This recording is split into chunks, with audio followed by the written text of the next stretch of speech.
lovers. This is U.S. President John Adams, second president of the USA. Term 1797 to 1801, Party Federalist, nickname his Rodindy, claim to fame XYZ affair. Born Braintree, Massachusetts, First Lady Abigail Adams, married 1764 to 1818. Facts are stubborn things. Picture of him. Signature. Miss Adorable. Romeo and Juliet had nothing on John Adams or his lady love, Abigail Adams. Around 1,000 of the love letters survived, and their gushing words could make Cupid roll his eyes. I presume I have good right to draw upon you for the kisses. They have been 2 or 3 million at least. Sandwiched between Washington and Jefferson, John Adams' legacy tends to get overshadowed.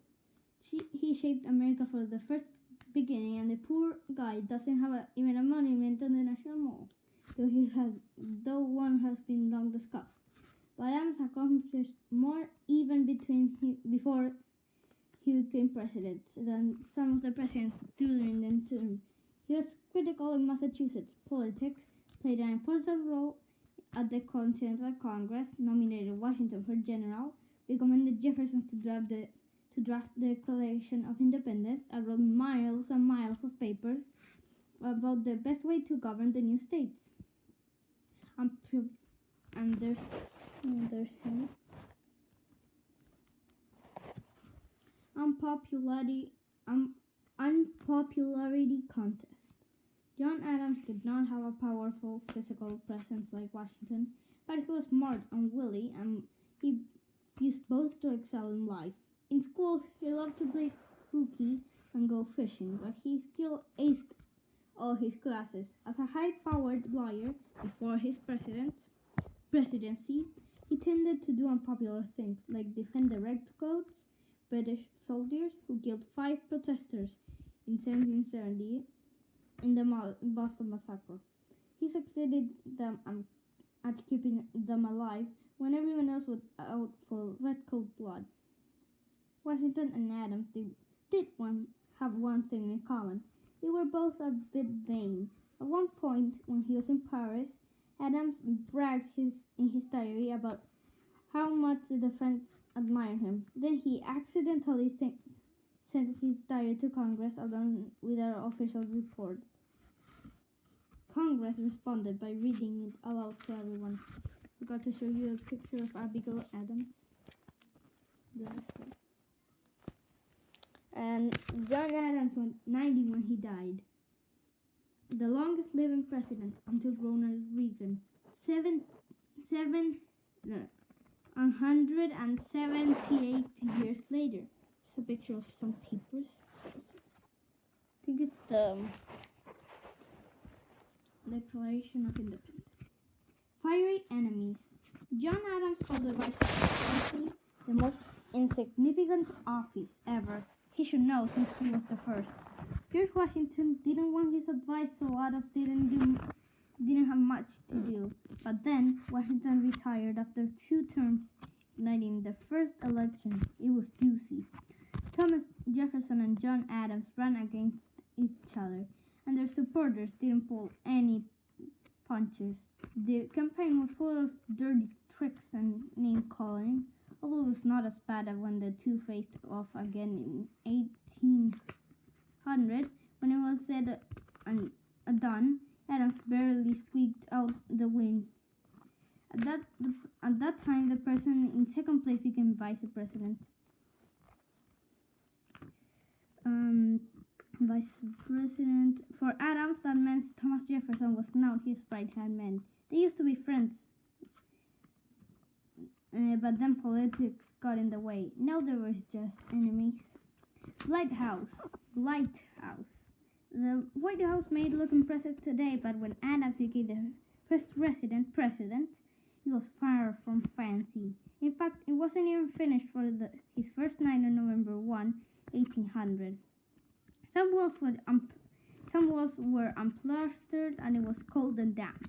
He gave it his blessing away, writing to his wife, "May none but honest and wise men ever rule under the roof.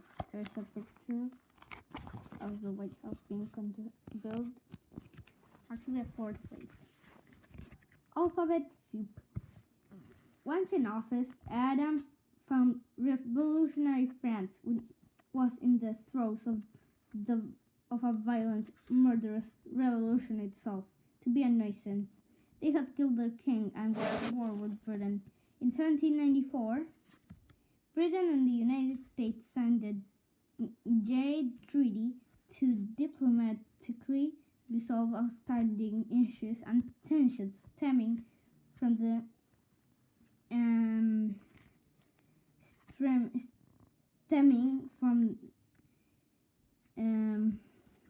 the revolution. The French were outraged. They felt the treaty betrayed the traditional U.S.-France friendship and violated an older treaty that the U.S. had with France. In response, the French government ordered that all American trade ships could be seized and searched. Years later, when Adams was president, he sent diplomats, people who represent the U.S. abroad, to France to work things out without resorting to war. But things in France were a bit chaotic at the time, in the aftermath of their own revolution and war with their hated rival, Britain. The French Prime Minister demanded a hefty bribe to even meet American diplomats. The diplomats refused. Adams didn't want to give in to the French, but members of the opposing Democratic Republican Party demanded that the president handed them over but replaced the French names with X, Y, and C. Peacemaker. The XYZ affair made Adams an instant hit.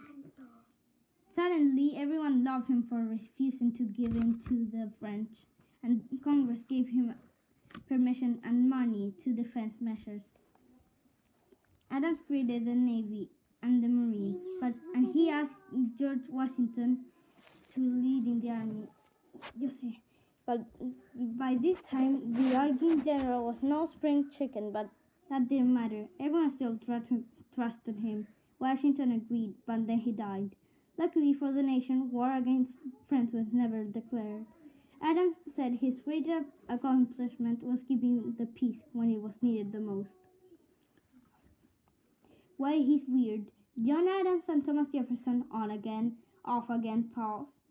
Both died on the 50th anniversary of the signing of the Declaration of Independence, the 4th of July. Without knowing Jefferson had died that morning, Adams' last words were reported. Thomas Jefferson survives. French fright.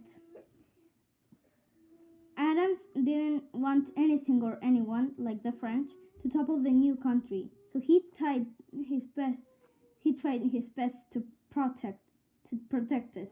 Unfortunately, he defied the Constitution that he helped champion. He signed the Alien and Sedition Acts, which could deport anyone who wasn't a citizen and was believed to be dangerous. Becoming a citizen went from a 5-year to a 14-year process. It was scarier. No one could badmouth the government or they faced jail. In other words, freedom of speech went out of the window. That's the French flag saying Sacre Bleu. Midnight Court. Even though Adams didn't deport anyone, 10 men were convicted under the Sedition Act. In the next election, Jefferson used the unpopularity of the Alien and Sedition Acts to help him win against Adams. Adams was pretty bitter, so he left Jefferson with a parting present. During his last day in office, all the way up to midnight, he filled vacant a newly created judicial office with men he wanted. Then he left town at 4 a.m. to avoid Jefferson's inauguration. His judicial appointments would annoy Jefferson for the next 8 years, and they laid the groundwork for the judicial branch. So, I want to tell you, in the end, if you enjoyed these wacky facts about our country's presidents, there's so much more to explore in this amazing encyclopedia of our leaders, from Washington to Trump. Official portraits, quotes, stories, speeches, stats, pets, and more cool stuff. So here's another book called Our Country's Presidents. It's also did by National Geographic. There's a note. Read it yourself. So that's the end of John Adams. Thank you for watching. Bye.